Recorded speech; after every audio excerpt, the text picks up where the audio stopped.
हम लोग ईदगाह की को लेकर के ये बैठक आम बैठक की गई थी। हम ग्रामीणों के द्वारा जो ईदगाह में नमाज पढ़ते हैं सारे लोगों को बुलाया गया था भाई मशवरा करने के लिए कि ईदगाह की जो ज़मीन है यहाँ के जो दबंग आदमी मोहम्मद कौसर आलम है उनके द्वारा पूर्व में भी कब्जा कर लिया गया था। आज भी उस ज़मीन को फिर कब्जा करके बाउंड्री वाल कर रहा था। इधर पता चला है कि ईदगाह की ज़मीन को उनके द्वारा रजिस्ट्री करवा लिया गया है। भाई ईदगाह की ज़मीन वक्फ की ज़मीन है, वक्फ की ज़मीन को कौन रजिस्ट्री करा सकता है। हम लोग उसी के विरोध में यहाँ बैठे हैं। हम लोग जिला प्रशासन से भी बात किए, जिला प्रशासन के द्वारा आश्वासन दिया गया है कि आपकी ईदगाह की ज़मीन है, हम माफ़ी करवा करके उसको निकलवा देंगे। हम लोग ईदगाह की ज़मीन में वर्षों से नमाज पढ़ते आ रहे हैं, हमारे पूर्वज ही नमाज पढ़ते आ रहे हैं। हम लोग जब से है तब से भी देखते आ रहे हैं कि हम लोग वहीं नमाज पढ़ते हैं। उस ज़मीन को ज़बरदस्ती वो कब्जा किए हुआ। दूसरी बात, वहीं पे मदरसा की ज़मीन है, 10 कट्ठा मदरसा की ज़मीन है। उस ज़मीन में इनको उनके द्वारा एक बैठकी बना लिया गया है, उनके द्वारा मकान बना लिया गया। प्रशासन से हम लोग मदरसा की ज़मीन खाली कराने के लिए भी मांग किए हैं। रही बात स्कूल की ज़मीन, स्कूल की ज़मीन में भी वो कब्जा किए हुआ। सालों से उस ज़मीन को कब्जा करके जोत आबाद करके उठा रहा है। स्कूल की ज़मीन सरकारी ज़मीन होती है, स्कूल की ज़मीन गांव की ज़मीन होती है, समाज की ज़मीन होती है। वो कब्जा करके उपजा के खाने वाला कौन होता है। इसलिए प्रशासन से हम अनुरोध करेंगे कि उस ज़मीन को भी खाली करवाया जाए। क्या इसमें भूमाफिया का भी रोल है? हाँ, भूमाफिया का रोल है। एक मधेपुरा का लाल नाम करके है, काला नाम करके है, उसी का इसमें रोल है। वो जो है कौसर आलम का रिश्तेदार में साला लगता है, उसका ही रोल है। उसके द्वारा उस ज़मीन को उलटफेर कर रहा है। स्कूल की ज़मीन को, मदरसा की ज़मीन को, ईदगाह की ज़मीन को, कब्रिस्तान की ज़मीन को। यही प्रशासन से हमारा मांग है कि इस पर ध्यान दे करके, नहीं तो यहाँ पे अशांति पैदा होने की संभावना है। इसलिए इसको ध्यान दे करके इस मसला को अपने स्तर से देखा जाए। आज यहाँ सभी लोग बैठे हुए हैं, आप ही के क्षेत्र के जो है ना राजद के अल्पसंख्यक क्षेत्र के जिला अध्यक्ष हैं। उनको भी खबर किया गया, वो आवे या ना आवे वो उसकी जवाब देगी। कासमी, मैं ज़िला मधेपुरा का काज़ी शरीयत हूँ। मुझे चंद दिनों पहले मालूम हुआ कि झिटकिया के ईदगाह पर चंद लोगों ने नाजायज़ कब्ज़ा करने की कोशिश की। यहाँ के ज़िम्मेदार लोगों ने खबर की कि आज के दिन मीटिंग रखी जा रही है, इसी ताल्लुक़ से आप तशरीफ़ लाएँ।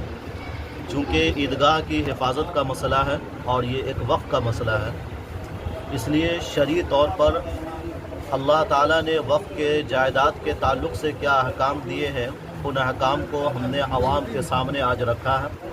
और जो तकरीबन 95 साल से जिस ईदगाह पर लोग नमाज़ पढ़ते आ रहे हैं, उसके लिए किसी वक्फ नामे की या वक्फ करने वाला कौन है, इन चीज़ों की ज़रूरत नहीं है। सिर्फ वक्फ बाय यूज़ की वजह से वो ईदगाह की ज़मीन मानी जाएगी, सिर्फ वक्फ बाय यूज़ की वजह से। इसलिए अगर किसी के जहन में ये बात है कि किसने वक्फ किया है या वक्फ करने का कोई सबूत नहीं है, वो गलत फहमी में है। कानून भी ये कहता है कि इस्तेमाल में है तो वो ईदगाह की ज़मीन है। इसलिए जो लोग गलत चाहते हैं, इस मसले पर बड़ा संगीन मामला है।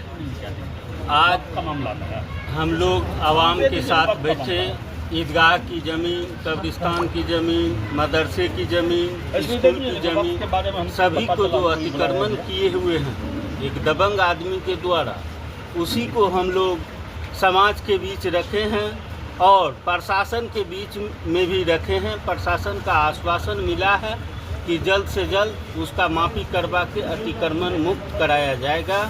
और जो इसमें भू माफिया है, मैं तो प्रशासन से अनुरोध करूंगा कि उस पर भी केस डाला जाए, केस किया जाए, क्योंकि हम लोगों के ऊपर रंगदारी का आरोप लगाया गया। ईदगाह की ज़मीन पर हम लोग डीएम साहब से मिले थे, एसडीओ साहब से मिले थे, प्रशासन के अन्य पदाधिकारी से मिले थे, तो हम लोगों के खिलाफ एसपी साहब को आवेदन दिए हैं कि हम लोग रंगबाज है, 5 लाख रुपया रंगदारी मांगे हैं। मुखिया जी 1 नंबर में है, 2 नंबर में मेरा नाम है, बाकी गांव समाज के जो बुजुर्ग लोग हैं उनका नाम है। यह बहुत ही दुखद बात है, जो यह आरोप बिल्कुल निराधार है। हम लोग सामाजिक आदमी हैं, समाज के हित में हमेशा काम करते रहे हैं और करते रहे। मेरा ये कहना है कि गिफ्ट और हिब्बानामा एक ही चीज़ का 2 नाम है। और किसी भी गिफ्ट को गिफ्ट के लिए रजिस्ट्रेशन की जरूरत नहीं है। सेक्शन 147 से 152 तक में है कि अगर किसी भी ज़मीन पर, किसी भी प्राइवेट ज़मीन पर एक बार दीन की कोई काम, मजहब की कोई काम एक बार हो जाती है तो वो उस चीज़ को वो माना जाएगा।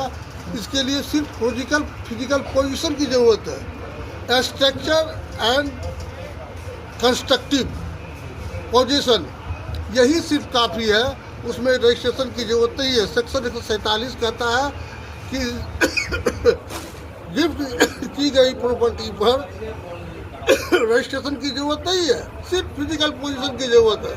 और उस ज़मीन पर कोई भी उस ज़मीन को बेच नहीं सकता है। हाँ, लेकिन किसी भी सरकारी सड़क या किसी दूसरे दरगाह पर एक बार नमाज पढ़ने से नहीं, जबकि किसी भी प्राइवेट लैंड पर जिस पर गिफ्ट किया गया हो और उस ज़मीन पर अगर वो एक बार पढ़ लिया तो वो ज़मीन मतलब गिफ्ट में माना जाएगा। उस ज़मीन को कोई बेचेगा तो वो इलीगल है, उसमें किसी का नहीं होगा। वो ज़मीन फिजिकली उन्हीं का होगा। सेक्शन 147 से 152 यही कहता है मोहन लॉ कि उसमें किसी का, इसमें अगर वो बेचता है तो वो इलीगल है।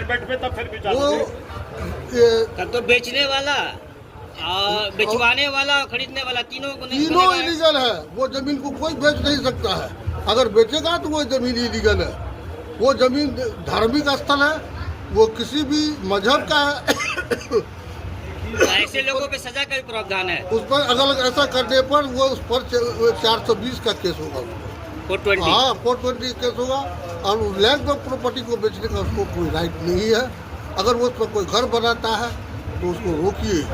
क्या नाम हुआ आपका? मोहम्मद जावेद अख्तर, एडवोकेट। सिलसिले में बैठक है। कुछ दबंग लोगों ने, ताकतवर लोगों ने और जमीन के भूमाफिया लोगों ने अतिक्रमण किया है, कब्जा किया है। इसी सिलसिले में तमाम मुसलमान भाई झिझकिया मदरसा में बैठक किए हैं, जिसमें मुखिया जी परवेज आलम और प्रमुख इश्तियाक आलम मौजूद हैं और गांव के तमाम लोग। क्या मांग करना चाह रहे हैं? मांग करते हैं प्रशासन से कि ये ज़मीन ईदगाह की है, इसको नाप करके, नापी कर करके ज़मीन को खाली करवाया जाए, अतिक्रमण से मुक्त किया जाए। और जो गलत तरीके से प्रमुख साहब और मुखिया जी पे और लोगों के ऊपर, दिगर लोगों पर जो केस मुकदमा किया गया है, ये सरासर गलत है, निराधार है। इसको जो है गलत मानते हुए खारिज किया जाए। ईदगाह के ज़मीन को कौसर आलम ने घेर रखा है। तो मेरा कहने का मतलब है, जिन्होंने ये ज़मीन को जो उन्होंने लिया है, जिस पर घर बना हुआ मुर्गी फार्म, तो ये तो आपके झिटकिया के ही निवासी जो कि परवेज आलम के ही रिश्तेदार हैं, वो दावा कर रहे हैं कि ये ज़मीन हमारी है और उस आधार पर उन्होंने इसको सेल डीड किया है। तो आपका तो दायित्व बनता है कि वो आपके गाँव के समाज के लोग हैं, पहले उनको बैठा करके पूछा जाए कि आप किस आधार पर इस पर अपना हक, मालिकाना हक जता रहे हैं, ना कि हमसे पूछा जाए। हम तो खरीदने वाले हैं, हमको मिलेगा तब भी ठीक, नहीं मिलेगा तब भी ठीक।